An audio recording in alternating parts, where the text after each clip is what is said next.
Hello, Renegade marketers. If this is your first time, welcome. If you're a regular listener, welcome back. You're about to hear a bonus huddle where experts share their insights into the topics of critical importance to our B2B community, CMO huddles.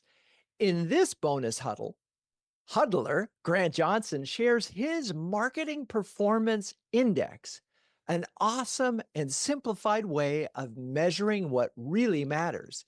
If you want to follow along with Grant's screen, make sure you check out the index linked in the show notes on renegademarketing.com or watch this episode via our YouTube channel. If you like what you hear, please subscribe to the podcast and leave a review. You'll be supporting our quest to be the #1 podcast for B2B marketers. All right, let's dive in. Hello, huddlers. We all know that pipeline, revenue, cost per acquisition, and lifetime value are important metrics because your PE firms and your VC firms will never let you forget that. But they're lagging metrics and they don't capture marketing's full impact on the organization or any momentum you might have generated. To solve this challenge, five-time CMO Grant Johnson created a dashboard that captures the bigger story, and he's used it in his last two positions. And today we're going to actually walk through it. It's kind of a big premiere, at least as far as this show goes. So I'm excited to share it with you. For those of you who are not watching this on YouTube, but are listening via podcast, we'll do our best to explain the charts that Grant is going to share. All right, Grant, hello. How are you and where are you?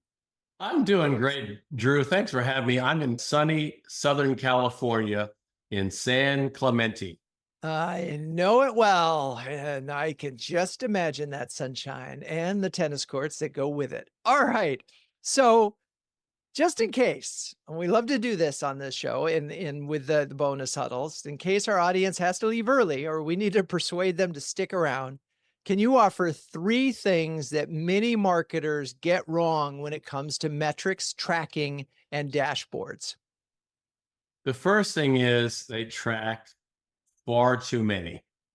And we've heard the terms vanity metrics, metrics only that matter to marketing. The second thing, and I think it's probably the most important thing, is they don't get agreement on which metrics that the CEO, the CRO, the CFO, the C-suite care about, or the board of investors. And they get hung up on other metrics that they think are important or maybe show great momentum nobody cares about. And really the third thing is to have set a baseline. Those are the 1, 2, 3. If you don't listen to the rest of the podcast, although I hope you do. So I want to go through those one at a time. And this is really tricky. Maybe I'm going to start with the second one first, just because I know we want to get agreement on the metrics. And I know that there's no problem. Nobody's going to argue with you about CAC and lifetime value and pipeline and revenue. And that's all they want to talk about. But the whole purpose of this dashboard is to broaden the lens and say there's more that you can care about. So walk this fine line, because look, they don't understand necessarily, because they have no training in marketing, why these things matter and why you can't just spend $1 and get $1 output. So walk us through this, getting agreements on a metrics but getting it a little bit broader aperture, if you will, than just revenue and, CAC. Right. And it takes a long time in many cases to get understanding and agreement on why these other metrics matter as well. So let's start, and we're going to go through the market performance index. Sure. But we'll start from left to right with market presence.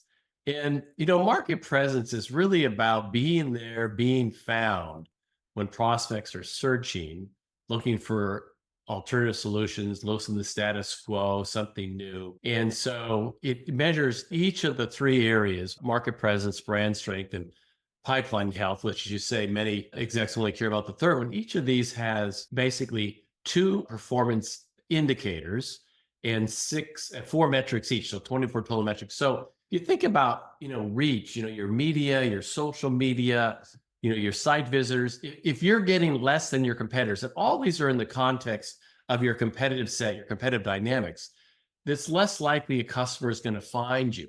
Don't even have an opportunity for a BDR sales to present why they should care, what your value prop is, why you should be in the running. So that's, market presence. Then brand strength measures both the engagement with customers and prospects and the loyalty.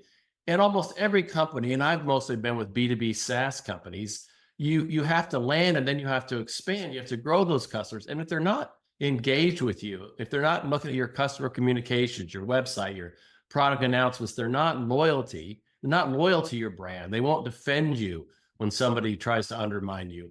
Then you're going to lose share of wallet. So that's why these two, they all work together so that when you create $1 of pipeline, you have a better chance of convert it to closed won revenue.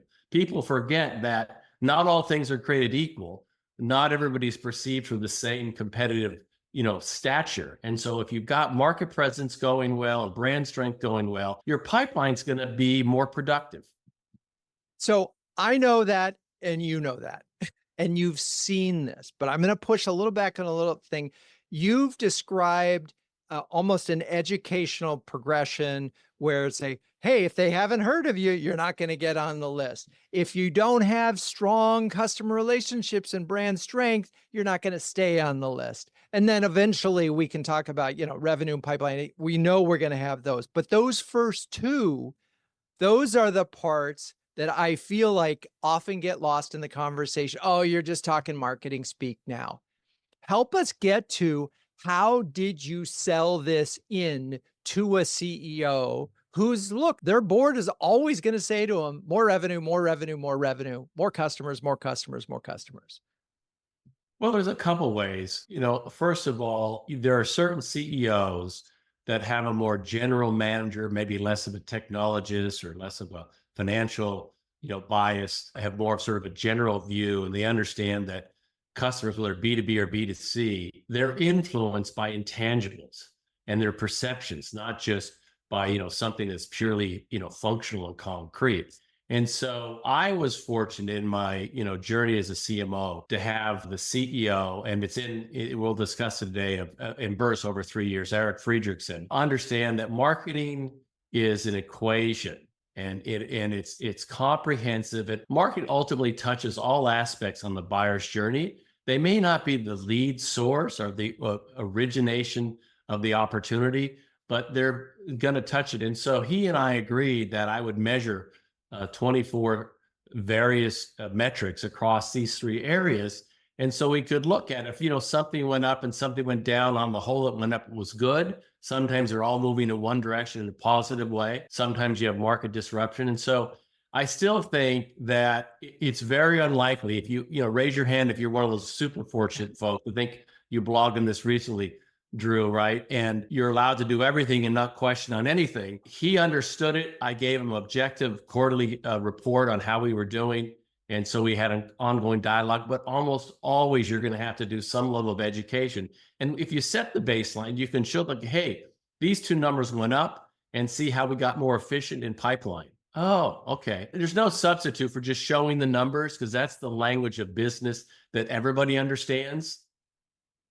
So, all right, the post you're referring to is my tongue in cheek. There ought to be a list of the luckiest CMOs in the world, because what you're basically saying is, if you are fortunate to have a CEO who can think that there is an equation, that this is not a spend a dollar, get a customer world, then you are likely to be able to sell this broader framework of measurement. So I'm going to go back to so we've covered basically baseline and agreement. So just before we get to the chart and in the index, you talk about too many metrics, and you've narrowed it down to 24. But what I like about your index is that it's really, you could ladder up to 3 buckets and 2 KPIs. So you could get it down to just 6 if you really wanted to. I think that's right. Because if you actually had to talk about 24 metrics to a board, they'd be going, what are you doing? Well, or just 3. Like, I've had a board say, like, how are we doing in analyst relations? Well, that influences, like, they know who we are. Our brand strength helps us. Oh, we need to be the upper right. Of course you do. But your market presence, they look at your website. They look at they look at if you're at a Gartner event, for example. All these things influence the influencer. So you're right. I think you could reduce it to 3 metrics. But as I've said to others, and I've had a number of huddlers, thank you all who have tried this out, and anybody can try it out. We'll talk later about that. Is what matters. Like there may be 5, there may be 15. You need to get agreement on what matters. And you can measure anything you want. I had 100 at my last company, but I didn't report on more than just a couple, right? So that's exactly right, Drew.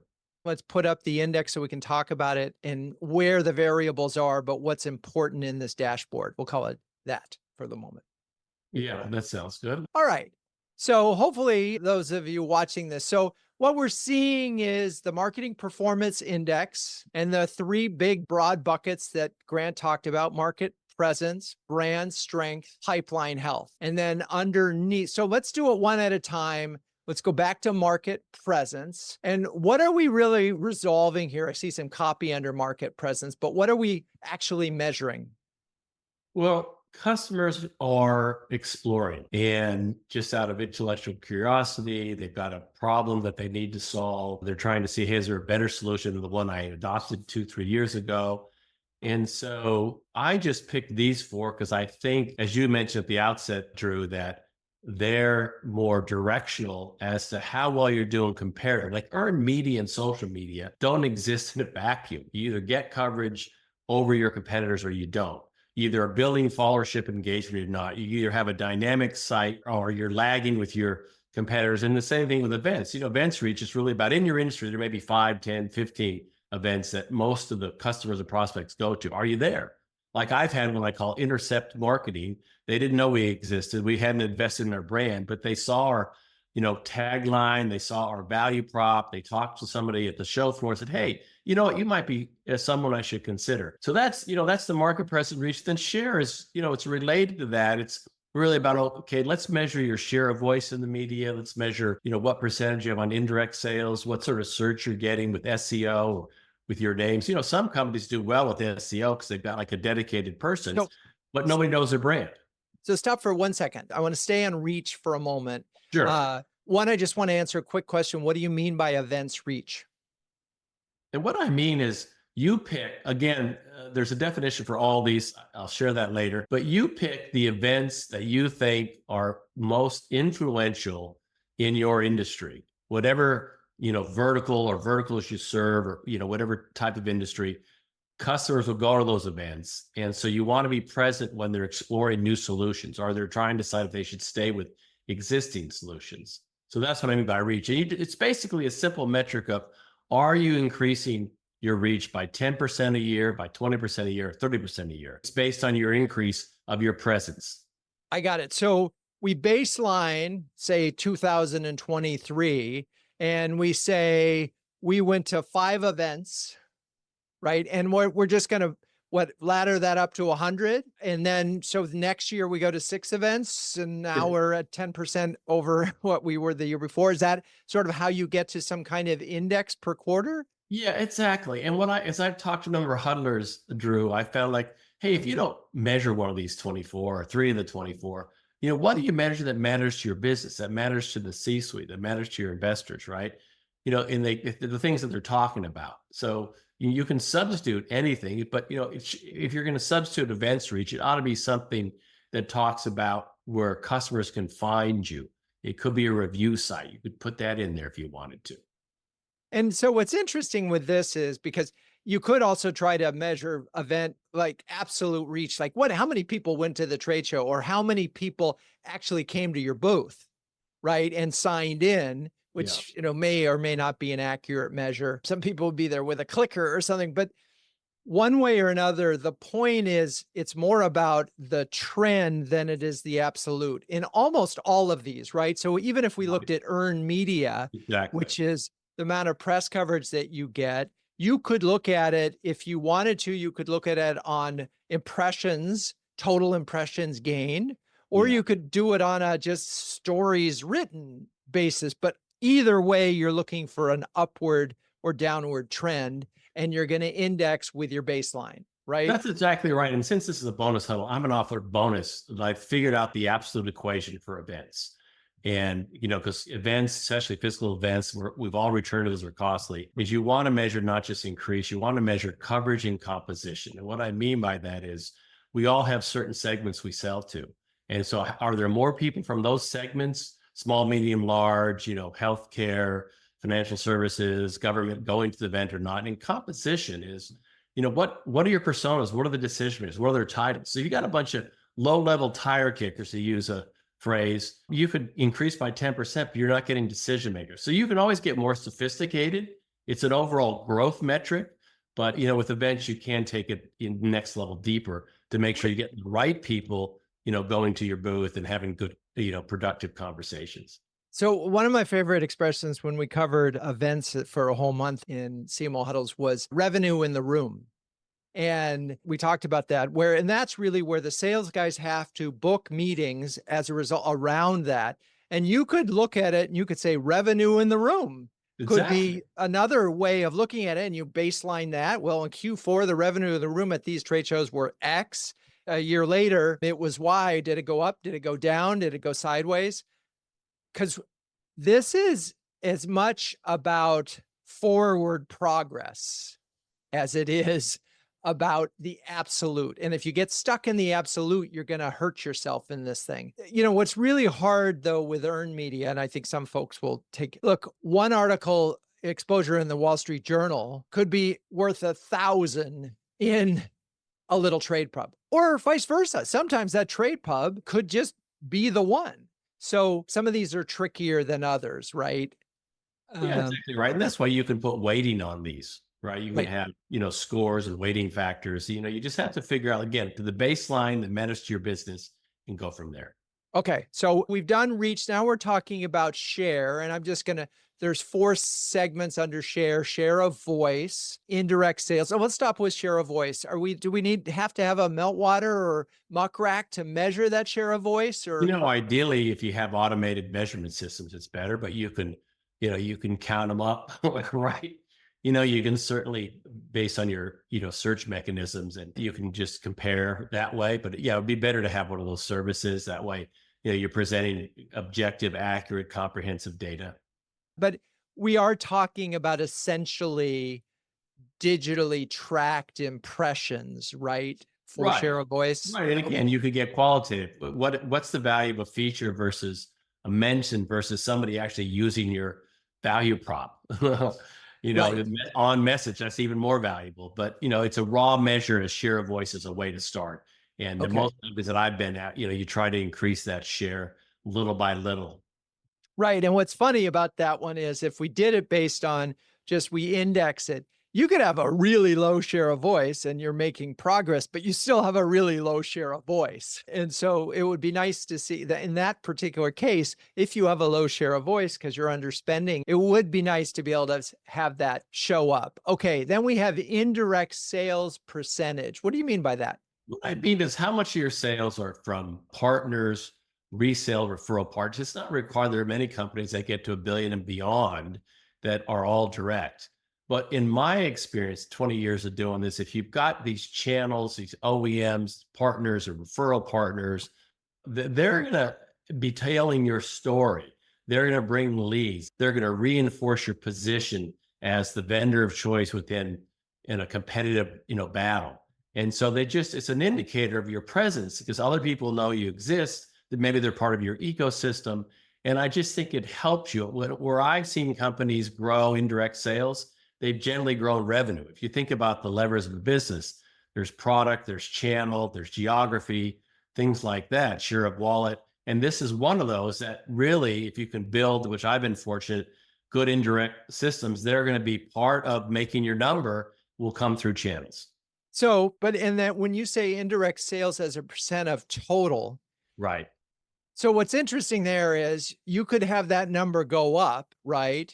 Because everything else is down. So how does that work? Well, look, there's always going to be, something that you have to look in the context of all the metrics, right? You could have that go up, but if you look across the board, your NPS is going down because you cut customer support by 30%. And it's taking you 2 days to, mean time to resolution for a ticket. So your customer sat goes down, right? And you're losing more customers so these other factors, that's why you look at whatever you feel that is the cohesive set. For me, it's these 24. And if that's going up, but nothing else is going down, you'll probably be surprised if your overall revenue, bookings and revenue are going up, something's driving it there, right? And this helps you figure out the complementary factors. And I think this is one of those that has an outsized impact. If you're 10% indirect and you go to 40% indirect, your share of the potential market you can get to is probably going to be bigger. Right. Okay. Unbranded search, that's just people typing in your name or your cat. They're typing in the problem they're trying to solve, order to Okay. cash. They're trying to solve, don't get hacked. And then branded is the name you use for your product. You could use a descriptive term or you can have a proprietary term, Right. but it's just a couple of different ways of seeing how people, what they know about you and how often you show up. So, but with I get with branded search because it's like of the total times people are searching, how many times are they actually searching you by name? And that Right. one, if people are searching by name for you more, clearly your awareness is going up. It is a great thing. I don't quite understand unbranded search because someone else could be driving the category and saying, hey, we're creating a new category. They're doing a great job with it. And you're not getting any of that because it's all Yeah. associated with their brand. Well, how does that one work? Yeah, so I'd use Google Analytics or something similar to where if SEO, if you've optimized your web properly, your web pages, your landing pages, your key terms, and those are the terms that are looking to solve the problem, optimize cash flow, Okay. and then they come to your website, it will show up on your search reporting that you got an unbranded search. There may be different subterms they use, but you'll know they weren't looking for inverse Chrome River, which is, one of the companies where they weren't looking for a Chrome River travel and expense solution. They were looking to lower my travel and expense costs. Right. So we're really talking about keywords owns and keywords Exactly. And you define those keywords that you track. I And got it. Right. yeah, So exactly. there might be 30 keywords in the category that really matter. You rank in the top 5 for 3 of them today, but if you get 8 of them tomorrow, you've made headway. I get it. Okay. All right. So you've created some sort of number for each of those. And at the end of the, say, reach one, you have a score for reach, right? Mhm. And that adds up. And then you have a score for share. And on the chart we're looking for, we see that in this particular case, it needs improvement on reach, but you're doing great on share. No, All right. this is actually, I'm going to show you after this. This was Okay. just trying to land on one page. This was G- not scored. This is saying this is 3. That's why those are all blue. You Got it. can either be needs improvement, you're below 60, you're 70 to 89 good, you're over 90, you're an A. Got it. Got it. Right. Got Okay. it. We'll get to that in a second. We're going to take a quick break. We'll be right back. This show is brought to you by CMO Huddles, the only marketing community dedicated to B2B greatness and that donates 1% of revenue to the Global Penguin Society. Why? Well, it turns out that B2B CMOs and penguins have a lot in common. Both are highly curious and remarkable problem solvers. Both prevail in harsh environments by working together with peers, and both are remarkably mediagenic. And just as a group of penguins is called a huddle, our community of over 300 B2B marketing leaders huddle together to gain confidence, colleagues, and coverage. If you're a B2B CMO, why not dive into CMO Huddles by registering for our free starter program on cmohuddles.com. Hope to see you in a huddle soon. So let's move on to brand strength. And what are we really measuring when it comes to brand strength? Not specifically, but in a general basis, what are we covering? I've put it into 2 parts, engagement and loyalty. And engagement is both for prospects and customers, but it's generally even more important with prospects. So, your social media, I use the example, one company could have 10,000 followers, which I've been there. Another can have 50. And the company with 50,000 followers has less than 1 on engagement. The company Right. with 10 has like 9. Like they love that they're relevant, they're meaningful, they speak to that particular prospect customer segment. And so engagement is something you can track and it shows whether you're gaining momentum or you're losing it, right? So that's engagement. There's events that you do, customer roundtables or regional events, community. I've talked to a number of huddlers where they don't have an online community, but maybe it's their customer advisory council. They just try to see, hey, is that growing or are we getting more fans, more influencers? Are we building a following? Right. And then third party event is that's really like where else you're going to go. You can go to whatever your industry, whoever runs those events, or like the main analyst events. And again, that just shows, how you're doing there. So that's engagement. Okay. I want to make sure that social media, we're tracking some form. Again, it depends on the brand and so forth, but it could be engagement per post. It could be, I'm not sure if you settled on a specific social media. I just do month over month overall engagement. You set your baseline and you do 5 posts or you do 4 posts. What's your total engagement on those posts? Got it. Got it. And then we've got owned events, that people showing up and so forth. Hopefully your owned event budget didn't get cut, because that's not going to be good, but you'll see it there. Okay. Community. What I love about that, it just reminds everybody, you probably should be thinking about that. I mean, you just could be looking at it as user conference. You could be talking about customer events, something where you're bringing your customers together. And then third-party events. How do we distinguish between third-party event and events reach? It's not owned, right? So the events reach is the total number of events as a percentage that you're in, percentage. The third party's event is what's the total reach of all those, those audiences, right? So if you go to like some little conference, tabletop I used to do in cybersecurity, you get, 100 people. Or Right. go to Black Hat, you get 100,000 people. That's more of a quantitative measure. Got it. Okay. All right. Let's now go through loyalty and the 4 measures that you have there. Yeah, these actually are unique in the market performance indexes, and I'm not defining these. These are have been defined for, decades, certainly, at least 2 decades for SaaS. But so, net performance, if you're below 30, you're underperforming. 30 to 70, your good performance. Over 70 is world-class. NPS has been around a long time. They define it. CSAT, same thing. CSAT, if you're above 90, it's good. If you're below 90, it's average. You're below 70 or so forth, you're in trouble. Gross retention is basically of 100 customers, how many do you retain year over year? And net retention is what's the net retention dollar. That's CFO partners of ours love this. Is like, even if you only retain 95%, which by the way is good, if you grow each customer 10%, you're actually at 105%. You have the 95 plus they're at 110%. You add that to the 95, you get to 105.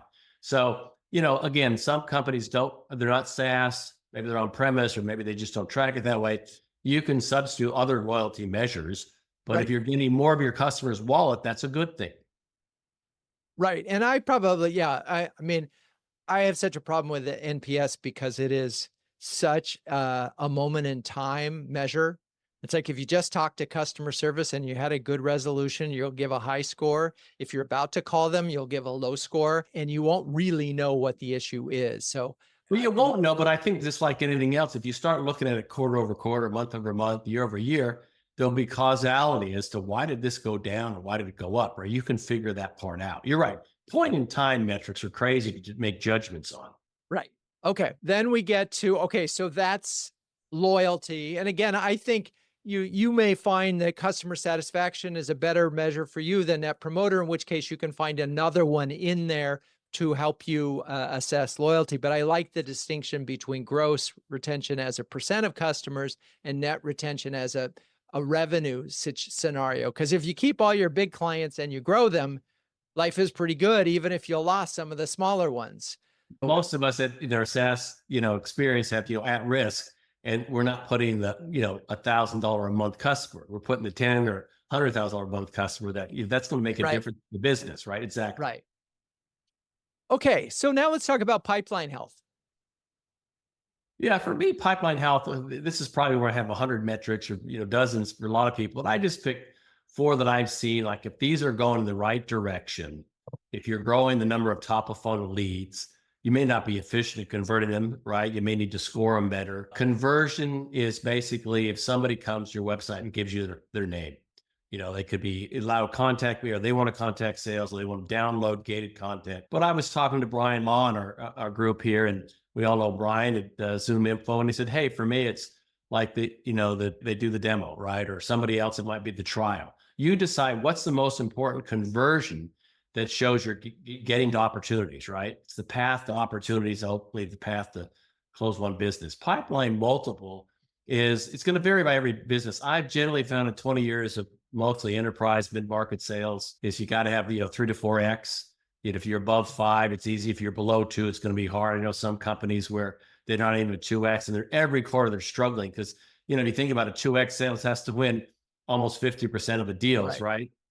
And then But ROI is however your CEO or board wants to measure ROI. You could measure it on an absolute basis of all dollars, marketing, people, programs, and tech stack. How much revenue does it produce? I actually love the subcategory of ROI of program dollar, meaning that, I've already covered ROI for the overall team and technology. If you give me another $100,000, how much revenue can I produce? And if I can produce 400,000 close one business, I've had CEOs and boards tell me, just ask for the next 100,000 once you've proven it. So the first time is going to be hard to do the business case, but if you can prove it and you can show how you did it, then ROI can be a difference maker. yeah, it's such a tricky one. And I believe you have to work with your CFO to get that number believable, right? Because they've got to fully load it and decide what costs go in. And I also imagine it's really hard from a time frame standpoint. If you have a long 18-month sales cycle, that gets tricky. But before we go to that, because I want to come back to leads for a second, it's funny, we've sort of all over the course of the last 2 years said poo-pooed leads, because leads, you can't eat leads, as they, as the folks might say, and they're not really anything until they actually become an opportunity, right? Because there's lots of ways that drive beefing up your lead number and then watching your conversion numbers just tank because they're not really leads. They're just people who might be in the market 5 years from now. So why did you keep leads in here? Well, I mean, the reason I kept it is, look, I've managed BDR, a lot of us have many times. You got to have context, and you have to have calls, and you have to have conversations, and eventually you convert them to somebody who wants to talk to sales. You still really haven't converted them, right? But just using those 4 C's. And I think if you want to get precise, use MQA, or, whatever other terms you want to use, designate if you do, ABM, account-based marketing. And like that, it's got to score 100. It's got to be somebody who's a decision maker in your, personas. And then that's a lead. It's not just somebody responded or they opened an email. You have to determine leads where it's going to be meaningful to your business. And for me, I've looked at it as of qualified leads. I get a very good conversion if you see them right under progression and SQL. If they don't make it to MQL, maybe you just put MQL in there. You have to decide what lead is meaningful. But if you don't get top of funnel growth, I don't care how efficient you get. You can't just get efficient and grow. You can't cut your way to growth. You've got to ultimately grow the total pie. Wait, you can't cut your way to growth? Well, don't tell PE that. Yeah, exactly. We've had that conversation before. Okay. So I appreciate the fact that could be MQLs. And what I also appreciate the fact is, and this is, I think, really important, is you're not leaving that one to just stand out there on its own, because you are immediately going from, on the next column, you show MQL to SQL, which is really important. And you're also showing MQL to conversion, which is really important. So, and you can't get to either of those without, as you said, there's got to be somebody who's actually talked to somebody who said, yeah, I'm interested. These days, marketing should be really, really good at qualifying what looks like an opportunity. Okay. So we're going to call it, I can't use leads. I've just too many times at people. So we'll call it marketing qualified leads. Then we have conversion. And what we're talking about conversion there is that they actually became a customer. They signed a deal. They gave somebody who gave you permission, quid pro quo. You gave them content to follow up with you. They're added to your database. They want to talk to, maybe you've got a conversational agent and they want to have a conversation with a BDR, SDR. And so they're willing to engage. So they've said, yeah, it's like, they'll talk, they want to see the demo plus or talk to a salesperson. Yeah. Whatever you decide conversion is, but it's not, they've signed a contract. No. Okay. No, so we're on the far right, closed or one business. Got it. Right. Okay. And then we have pipeline multiple, which is essentially another way of saying coverage for salespeople. Yeah, exactly. And it gets really tough when you got multiple sales teams that, like, every sales team needs 3 to 4X. It's hard to uniformly, create pipeline. There's ways you can do with ABM to kind of get close to that. But, enterprise sales are going to tend to take longer. They're going to need more multiples and, more transactional SMB businesses. Maybe you have an e-commerce site. They can make the decision on the web. You probably need a lower multiple. But it's the multiple of your bookings target. If your bookings Right. is 10 million per quarter, you need a 3x, you need 30 million in pipeline. And that could be realized within a given quarter. Okay. ROI, we've already talked about, again, working with your CFO to define what that is. Okay. And then progression, we've got MQL to SQL. So you turned over a bunch of marketing qualified leads to sales, and they said, nah, these are no good. Yeah, that does happen. It does happen, but still we're looking at that ratio, right? And we're Yeah. tracking that ratio. And ideally that ratio is getting better, not getting worse. Yeah. Okay. Then we have SQL to, I'm going to sales qualified one, or sort of that's they Sales put, qualified opportunity. MQL, some okay. call it sales accepted lead. I call it sales qualified lead, like All the right. BDR touches it. But again, you may only have 2 stages, you have 3 stages. Got But it. it's all the funnel. You need to show progression and velocity. And so you need to look at how these things are, going. And you can look at them by team, by geography, by product line. Okay. And then close rate, we're talking about, we now have sales qualified opportunities. How many of those did they close? Yeah, and that's when they first enter the pipeline. So let's say the 5-stage sales process. Stage 1 sales is a qualified lead, SQO. And so how many actually get to close one contracted business? Right. Okay. And we want that number to get better, not get worse. Well, right. Okay. You did a survey recently, Drew, you blogged it, and I was a little concerned to read as well because I had not experienced quite that. No, the average is like 17%. Let's say it's even 20%. You got to have a 5x multiple, right, to make the number. So you got to really watch that one closely. And you have to figure out, like I do win-loss analysis. Was it price? Was it, engagement? Was it features? Was it just we're making slow decisions because the economy? You understand why it's changing. Right. So and so your last one is win rate. What's the difference between The close reason I rate? picked that, again, you could substitute close rate for something else. I picked win because what I found is in looking at a lot of win-loss analysis over the years is you generally have certain head-to-head that, you've got to win against your top 2 competitors. And let's say you're winning against a bunch of upstarts and other people that aren't proven, and, you're celebrating probably too soon, but you're losing somebody else's gaining market momentum. So it's a sub of close rate. It's a subset. And it's when I track head to head against competitor A, competitor B, my fiercest competitors, those are the ones that I want to beat. So that's why I like to look at it, and sales likes to look at it. And it helps. Hey, I remember when I was acquired at one company, says, we were beating IBM 50% of the time they bought us. That was filed up, by the way. And it was true. So that's why win rate is key. Okay. All right. Let's go to the next slide and look at this with numbers or with the color coding. Let's look at a score. Yeah. First, I want to say thank you, Drew, and thank everyone listening and participating. I know it's a lot to get through. We're now going to do the speed drill. It's really easy to do. It takes about 30 minutes. I can just walk you through it and it'll produce a score like this one. And so let's go through the scores. I'm not going to go the individual scores, but it's color coded to make it a little bit easier. So, this happens to be a company that was doing fine, and reach, engagement, loyalty, pipeline progression. They're all just, solid, yellow solid, but it kind of catches your eye because you can improve. But in share, they just really weren't, they didn't have PR. Like they weren't invested in PR, and they just, like, social media was anemic, and it just means they're kind of losing momentum. And so they it points out, like, there's a couple areas that they could easily, you don't necessarily have to have a full service agency, right? You can, pay per article, or you can have freelancers, but you got to be in the conversation. So when you do this, you start to see, and I'll go to the next couple, you start to see, like, there's every company is going to be unique in what they can do, where they have budget resources, human staff resources to pay attention to something. Some things say, hey, I can't deal with that now. This is more important. So that's one score right there. And then some quick diagnosis on what to do. Right. Okay. Next one. So here's a company, and these all companies, let's say between 25 and 250 million, because I can't name who they are. I always promise anonymity, but it's something that you can certainly see a parallel in.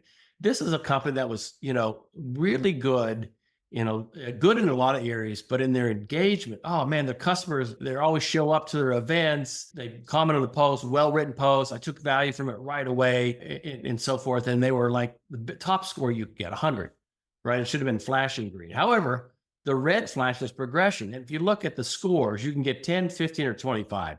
If you're listening, it's just, how do you get to 100, right? I won't do the math in my head, but trust me, the best you can get is 100. And so if you look at what they were doing in their MQL to SQL, that first number of 10, they just, maybe they're not qualifying. Maybe they're going too wide of a net. Maybe they need to do what it's called the happy path. Who progressed from MQL to SQL, SQO to 1, and why, and what period of time, and what do we do? You can look at the buyer's journey. What touches? How many touches do we have? Right. And so, and their win rate was terrible too. It was like 14%.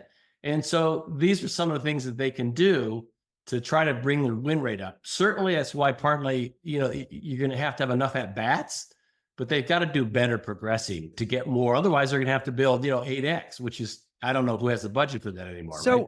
Let me stop you on this one, because in this particular scenario, this is my worst scenario, right? Because this is, hey, you're doing okay with market presence. Hey, you're doing really pretty well with brand strength, but your pipeline is a problem. So why are we even bothering measuring these other two areas when pipeline is a problem and the solutions that to pipeline are qualifying better or something? Because you can't point to these other ones necessarily to fix it. They could have had a 40 instead of a 50. I mean, it could be worse, right? It's not. My point is simply, all eyes in the board and the C-suite and the CFO are always going to go to pipeline health first, right? Sure they will. And as marketers, what we're trying to say is there's a whole story here. There's a whole progression. And so what we're basically saying at this point in time is we're doing pretty well in market presence. We're doing really well in brand strength. Pipeline is a problem. So either we're selling to the wrong people, which means we're marketing to the wrong people, or our salespeople aren't very good, or our product pricing is a problem, or some other thing, right? Which again, it's not a marketing problem. In this case, it's more of a sales problem. Exactly. It could be, the 80-20 rule, only 20% of the sales folks are hitting the quota. Productive. Could be sales discipline. I've been at companies where we determined when we had this number that we were, because of the desire to make quota, make the number, put points to the board, they were progressing stage to stage too fast. So you just have to do the diagnostics and say, like, what do we correct? In this case, they probably, because the engagement of pipeline was healthy, to your point, Drew, they probably should narrow the set a little bit. Because some of these, when you start looking at the opportunities which they closed and won, the ones they didn't, there are certain areas where they really didn't stand a chance, right? Maybe it's competitor C. They do fine against competitor A and B, but avoid competitor C because they're locked into the financial services vertical. They've got 80 of the top 100, whatever, 70 of the top 100 and long if they're in legal or something like that. So you're right. They're still going to over rotate on sales in this case. And there's some things marketing do, but in this case, progression really was a sales execution challenge. Okay. Which of course we all know that marketing doesn't win regardless. But the other thing I'm wondering about is, because these other areas are healthy, is it possible that in the moment of time, this was just a bad quarter, but in 2 quarters from now, things are going to be better? Yeah, exactly. Yeah. I've seen quarters made by, whales and in every company I've been at, new products, suddenly they're adopting that one. And, there's no single factor. They're all interrelated. So as long as you're looking at enough, you can determine the reason why and what to correct about it. But yeah, this could have been, hey, it's a bad quarter. Okay, let's go to the next example. So what I thought I'd do here is just jump into a 2-year. And again, it's a bit of an eye chart, but what's instructive, this is what was done when I was at Emburse when I started doing this Q1 of 2020. I looked at it quarter by quarter.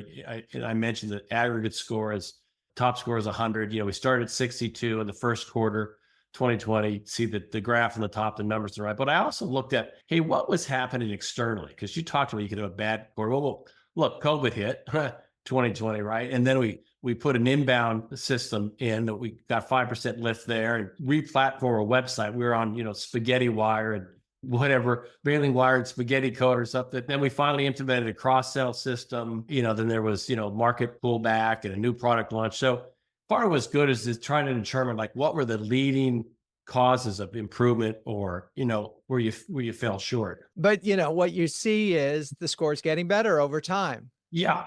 And so in theory, there was also business was better over time. Yeah. And that's exactly right. Business was better over time. The company was doing better. I think most businesses try to improve across the board. Every function tries to say, hey, that's why you have QBRs and, KPIs. And we were just executing better as a team, better as a company holistically. And of course, obviously, this marketing performance index includes some measure of sales. So it's not independent of them, but it Right. would be interesting to just overlay sort of either both net new revenue and overall revenue on top of this thing. And to sort of Yeah. to Yeah, show and either the lagging correlation or something, because it'd be really interesting. Ultimately, these numbers can't stand alone, right? You still are going to have to show that trend had well, an impact. that's exactly right. And I can tell you that in year 1 to year 2, I worked very closely with the head of install base cross sell, the head of customer success, and my marketing team. All three of us, it was well orchestrated. We grew 100% year 1 to year 2 in cross sell. We grew 50%. We would never have done that, even if we were all working hand in hand, if we didn't have the product innovation and higher product adoption, right? And products that worked well as advertised, if you will, right? And so it took all these things working together. It wasn't like some miracle marketing tactic or some silver bullet or some sales hero that made the entire year. They made one deal, but this was the cohesive set of cross-functional go-to-market team working together, product, sales, marketing, customer success, Right. to get to that outcome. So, and I think if we sort of wrap this up, I mean, the thing that really it gives you, once you get buy-in that I'm going to track these things and you start to show this over time, it gives you something else to talk about rather than just revenue, right? And because it is this journey, they know it. And, I mean, you also shared at one point, the journey map that you did, at least privately with me. And it was like, oh my God, look at all those touches. So I feel like this strengthens. So before we wrap up, I think it would be helpful just when it comes to creating a metrics dashboard, give us 2 do's and 1 don't. Well, the first thing to do is you've got to have measures that will stand up to scrutiny, right? That it's not like you're not making these numbers up. I had instrumented from Salesforce reports, which is the source of truth that most companies are there, is a Power BI dashboard. You could do it with Excel yourself. And so you go check the numbers. Like if you don't, I'm not making this up. So that's the first thing to do. The second thing is you have to get positive affirmation that these metrics matter or these metrics matter most. And those are the ones that you're going to communicate. You may still track the other ones. You still make changes. Nobody cares about your bounce rate or your time on site. Probably they care if search term doesn't show up on page 1, right? What you don't do is you don't read the audience. You don't ask for feedback. You don't talk to a board member before the board meeting and say, what do they want to hear, right? Don't review it with your CEO, right? And you also don't drive your team crazy. Don't just measure stuff because you can. Measure what you think is going to make a difference, because we all got a lot to do. Put Gen AI to work, do some of it for you. So, all right. I know you're still looking for some beta testers, right?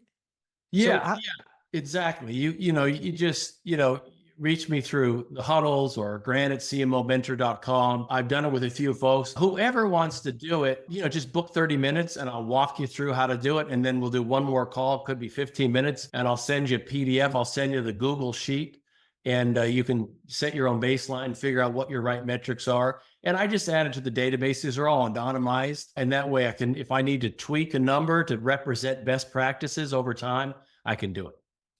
Awesome. All right. Thanks, Grant. This was a fantastic huddle. I hope you all enjoyed it. Thank you. Thank you. If you're a B2B CMO and you want to hear more conversations like this one, Find out if you qualify to join our community of sharing, caring, and daring CMOs at cmohuddles.com. Renegade Marketers Unite is written and directed by Drew Neisser. Hey, that's me. This show is produced by Melissa Caffrey, Laura Parkin, and Ishar Cuevas. The music is by the amazing Burns Twins, and the intro voiceover is Linda Cornelius. To find the transcripts of all episodes, suggest future guests, and learn more about CMO Huddles or my CMO coaching service, please visit renegademarketing.com. I'm your host, Drew Neisser. Until next time, keep those renegade marketing caps on and strong.